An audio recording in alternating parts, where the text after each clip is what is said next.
Steve, it's been a challenging 5 weeks with COVID within the championship squad. Can you speak about the difficulties we've faced during this time? Yeah, no, I think, our last game was on December the 11th, which is a very long time ago. And unfortunately, since then, we've had 3 matches cancelled because of COVID. The first 2 because we had a large number of cases, and then the third one because our opponent was Coventry. So it's been very frustrating for the players because, throughout that time, they've had to continue training, continue using the gym, building up for a match every weekend, and then at the last minute, those games being called off. So, it's been really frustrating, and particularly sort of over Christmas and New Year, when guys had to plan to be around for rugby, then they suddenly find themselves not having to be around. So, I was really impressed with how sort of flexible and patient, everybody has been. But, it's been a difficult time. And I think, to add it to that, because of the cases, we've now had to surge test, which means for the last 35 days, all of our squad and all of our players, all of our coaches and medics, etc., have had to test daily, and those tests have to be reported to the RFU. The administration around that has been enormous. So it's been a very challenging 5 weeks. Yes, and what's your message to the players and the staff throughout this period, and how thankful you are to everyone who's worked so hard to get a fit squad back out there and ready to play?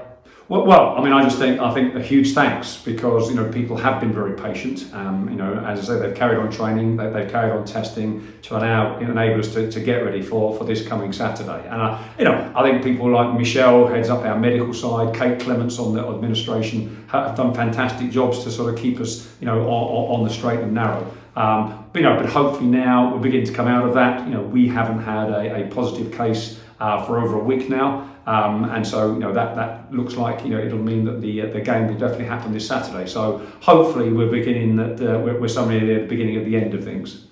You mentioned the postponed games. They're now being rescheduled for February and March, meaning there won't be much of a rest between now and the end of the season. Can you talk us through the plan to manage the squad during this period? I think we've now got a really difficult period. We've got 10 matches in 11 Saturdays, and some of those matches back to back are going to be really difficult. We did have 2, possibly 3 break Saturdays in that, and they've now just disappeared. So, one of the advantages we have is we've got a large squad. We've got over 30 players who've played championship rugby this season, and I think we're going to need all 30. It may well be because of injury or because of sickness, maybe because of a bit of COVID, that things will change. But it may well be also that we'll have to, arrest some players, start some players on the bench during that. So I think, as a coaching group, we've begun to look at that and see how we're going to play it. But I think it will be, a very challenging time. I mean, we'll be going from sort of famine to feast, no rugby to enormous amounts of rugby, but that's what we've now got to prepare for. Looking ahead to this Saturday, it's obviously a blockbuster day of fixtures for our club. We have the derby against Scottish, and then we have fixtures for our Vikings, Saxon, Jutes, and our Heavies. Can you explain the importance of having so many teams back in action? Well, I just think it's a fantastic Saturday to look forward to. These are the sorts of Saturdays that get me really excited, because we're going to have 5 Richmond teams playing at home on Saturday afternoon. The guys who are playing early should be able to get in to watch the second half of the first team play. And I think it says an enormous amount about this club, that despite all the problems that have been in London over COVID, despite all the distractions, we still managed to get that many players out this weekend. So I'm really excited. I mean, the Vikings are playing the Saxons in a league match. That's probably the Vikings' toughest game of the season, and both sets of players are very keen to show that they should be in the team above those 2. The Jutes are playing Brighton. The Jutes currently sort of top that league, which is really pleasing. So that'll be a good fixture. And then the Heavies will be traditional. Their rivals Guildford, they're playing them. So it'll be exciting on the back pitches. But without a doubt, the main focus at 3 o'clock will be the first team, and I think we know it'll be a really difficult game. Scottish have definitely improved since last time we played them. They've also had 2 fixtures over the Christmas period, so they're probably a bit more battle hardened than we are. It's going to be a very tough test, but I think we're very excited about the challenge. Moving on to Sunday, it's another great day for our club as our Richmond Colts clash with Tunbridge Studios in the last 16 of the National Cup. Can you explain how impressed you've been with their process and progress and the excitement around these young players? Well, I just think it's a fantastic achievement for our Colts to get to this, the last 16 of the National Colts Cup. We haven't done this for many years.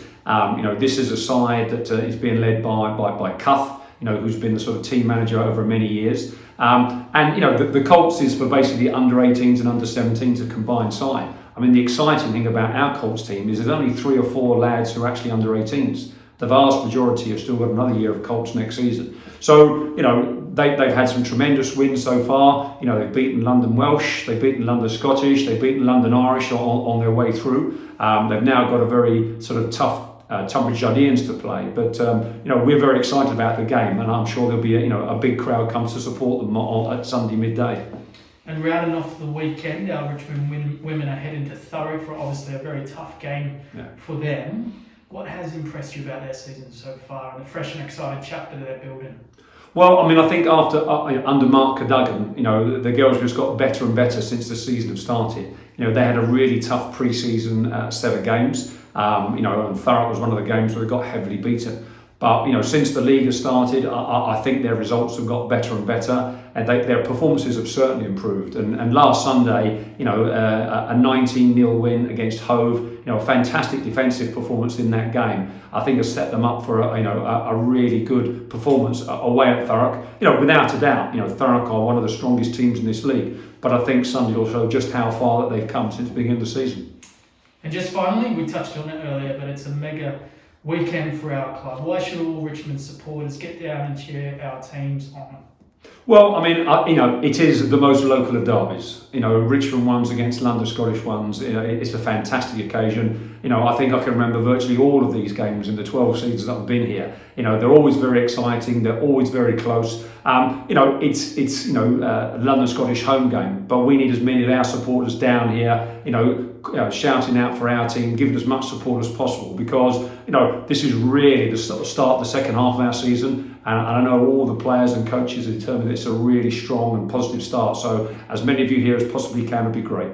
Thanks for your time, Steve. Good luck on Saturday. Thank you.